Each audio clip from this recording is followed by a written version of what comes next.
बंदा अल्लाह को ये ना बता देगा उसने जिंदगी कहां और कैसे गुजारी है, उसे कदम उठाने का हुक्म नहीं दिया जाएगा। और कोई बाईपास रास्ता भी भागने का उधर नहीं है। अगर इस चक्कर में हो ना कि बाईपास से भाग लेंगे तो मरते ही डेड बॉडी नाप के कब्र बनाई जाती है मियां जी। हाँ, जेब में कफन में जेब भी नहीं होती, होती आपके यहाँ? हमारे इलाके में तो कफन में जेब होती नहीं भाई साहब। चलो अब्बा मर गए हैं तो दो चार जेब में 1-2 लाख रुपया रख देते हैं, अंदर कुछ परचेटिंग वोटिंग कर लेंगे जाकर के अंदर है। जो पहना हुआ सब उतार लेते, अलग से कपड़ा लेके आए, नापा डेड बॉडी को और ऐसा पैक किया ना, बस। अगर कहीं थोड़ा सा भी खुला रहता है ना, जितने इंजीनियर आसपास खड़े रहेंगे ना, कब्र के इंजीनियर, जो काम आधे घंटे में होता है वो 1.5 घंटे में होता है। अरे थोड़ी टेढ़ी हो गई, उसको सीधा कीजिए ना। मरदूद नमाज नहीं पढ़ेगा, डायरेक्शन देगा। इतना भी सुराख है ना तो जल्द बंद कीजिए, वो गीली मिट्टी उठाई बंद कीजिए, ऐसा पैक कर देते हैं। आज तक किसी ने एक ट्यूब लाइट नहीं लगाई। अब्बा हुजूर अंधेरे घर में कैसे आराम फरमाएंगे? बरेली के कलंदर ने इरशाद फरमाया, अंधेरा घर अकेली जान, दम घुटता दिल उकता था, खुदा को याद कर बंदे वो साथ आने वाली। सोचा कभी काली कोठरी में कैसे गुजरना हो?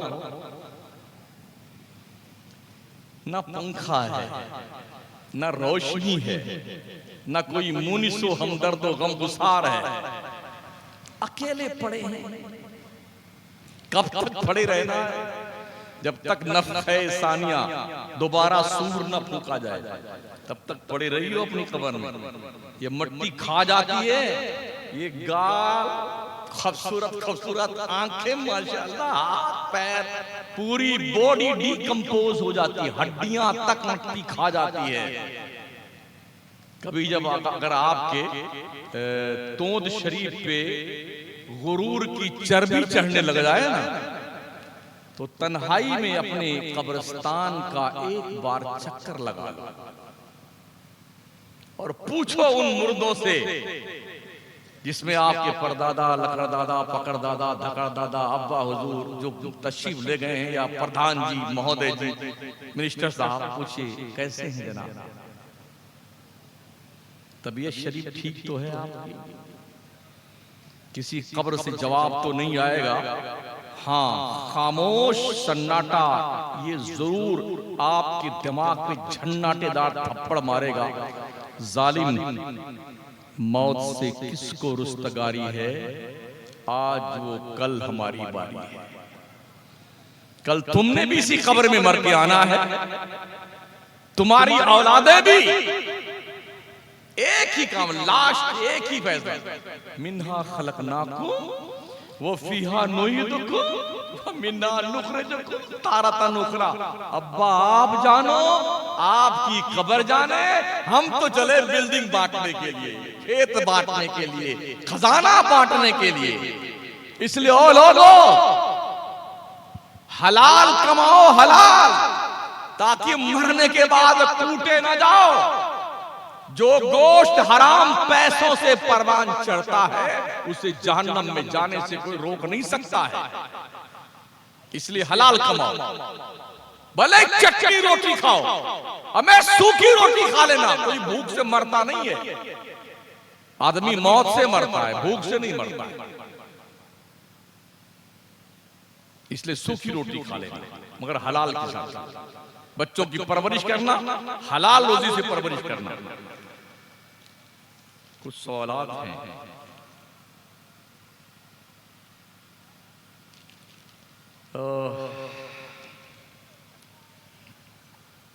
हमारे जलसे से अवाम को कितना फायदा पहुंचा आजादी से लेके अब तक?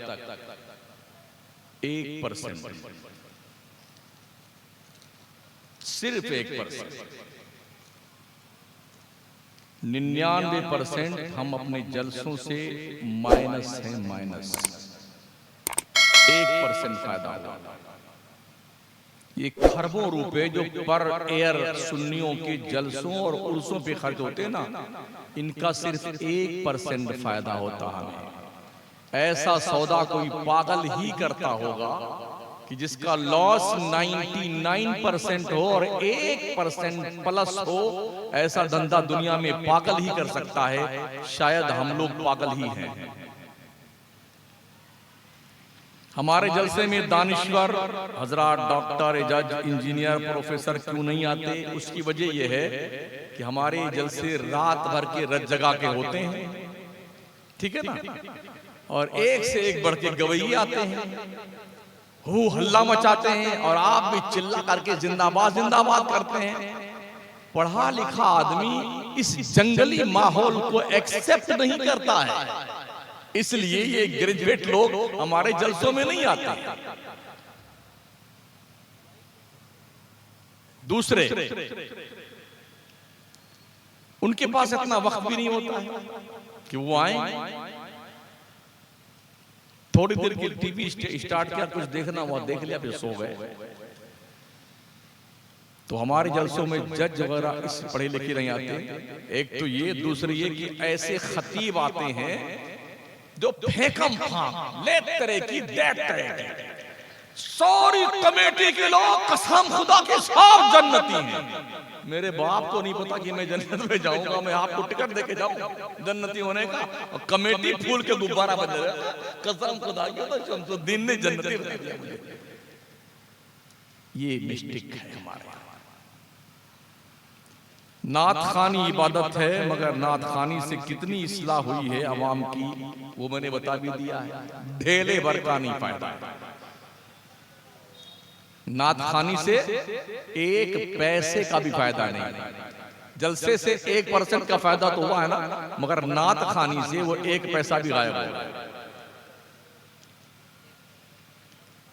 मदरसा हर महल्ले गांव कस्बे में है, फिर भी इस्लामी तालीमात और इस्लामी तौर तरीके से मुसलमानों की दूरी क्यों है?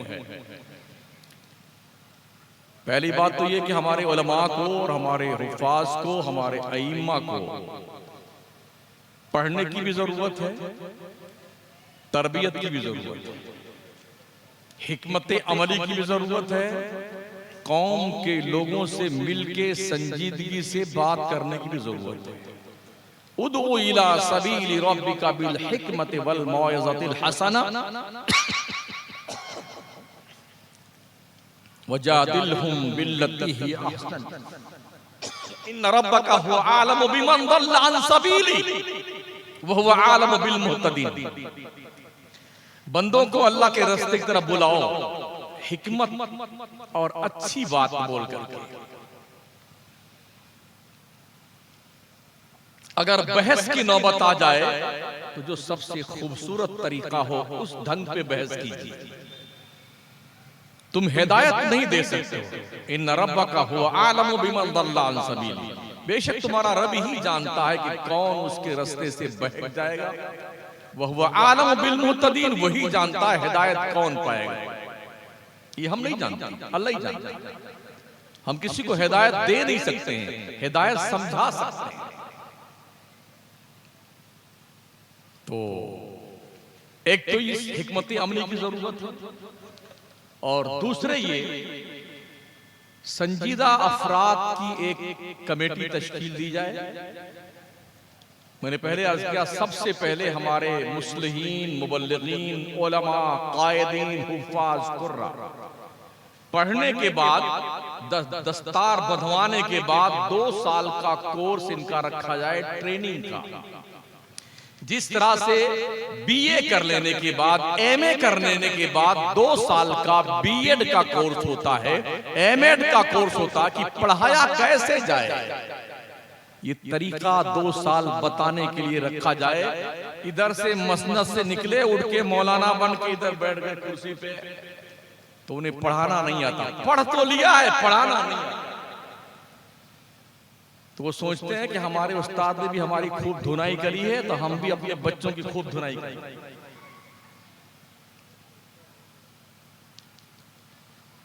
तो ये जरूरी है, कौमी राब्ता उलमा और कौम के बीच में खंदक नहीं होनी चाहिए। क्लोज होकर के एक दूसरे के साथ मिल के दीन का काम करें, और इस पर बहुत मेहनत की जरूरत है। बहुत अहम रोल अदा कर सकते हैं पीर साहब लोग, मगर इनको कोई मतलब नहीं तुम्हारे इस्लाह से, तुम्हारे ठीक